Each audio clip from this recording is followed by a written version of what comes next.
시청자 여러분 안녕하십니까? 더 메시지를 증거하고 있는 강문정 목사입니다.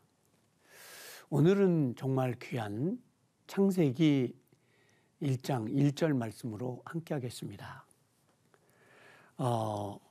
무신론자와 회론자들은 하나님의 살아계심을 증명하라고 끊임없이 요구하고 있습니다.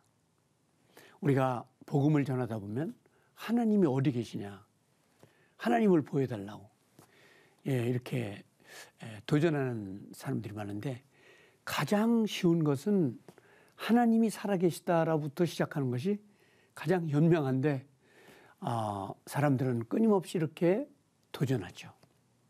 눈에 보이지 않고 만질 수 없고 느낄 수 없는 무엇을 믿는다는 게 어렵다는 거예요, 그들은. 그래서 복음을 믿고 하나님을 사랑하게 되는 게 특별한 은혜라고 성경은 말하죠. 성경은 하나님의 실존을 증명합니다. 놀랍죠? 하나님의 실존하는 그 존재를 몇 가지로 이렇게 나눠서 생각해 보기로 하겠습니다. 그 하나는 그 하나님께서 존재하고 있다는 것이 어떤 것이냐면, 가장 지금도 권위 있는 성경이죠. 성경이 하나님은 살아계시다 이렇게 증거하는 거예요. 성경은 얼마나 권위 있느냐. 이것은 저자가 하나님이세요. 시편 19편 1절, 하늘의 궁창이 하나님의 살아계심을 증거합니다. 이게 놀랍죠. 하나님의 살아계심을 증거하는 거예요. 그 다음에 그 귀하고 놀라운 생명복음이라고 할 수 있는 신약의 로마서 1장 20절, 피조물이 하나님 계심을 증거하고 있다. 그러니까 사람들, 살아있는 존재가 그 하나님을 증거한다는 얘기예요. 그 굉장히 의미가 있는 것이죠. 보세요. 크리스마스 계절이지만 불신자까지 온 세계가 이렇게 예수님 모심을 경배하는 걸 보면 그 사람들이 주님이 있다는 걸 증거하는 것이나 마찬가지인 거예요.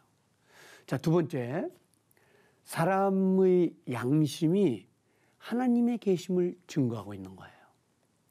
우리들의 양심, 로마서 2장 15절, 양심이 하나님의 사심을 증거하는 거죠.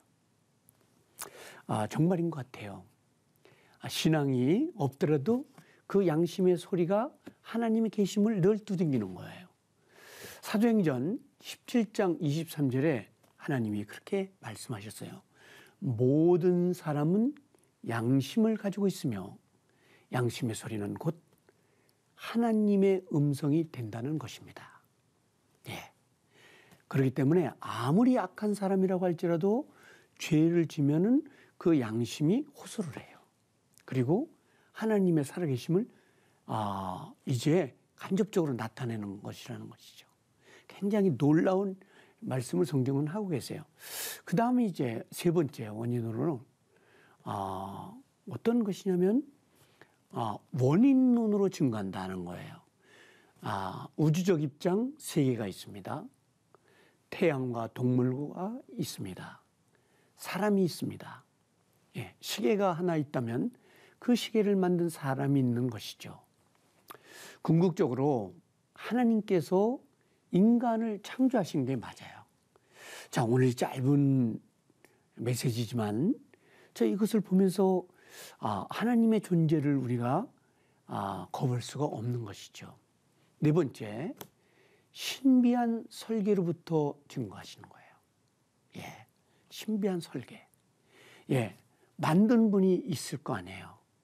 자, 우리가 가지고 있는 조그만 시계라든지 여기 사용하고 있는 기구들 다 이거 만든 분이 있고 설계한 분들이 있어서 이렇게 오늘 사용되는 것처럼 이 우주와 이런 것들이 우연히 된 것이 아니라 찰스 다윈의 얘기처럼 그냥 어떻게 굴러가다가 이런 아름다운 세계가 만들어질 수 없는 거죠.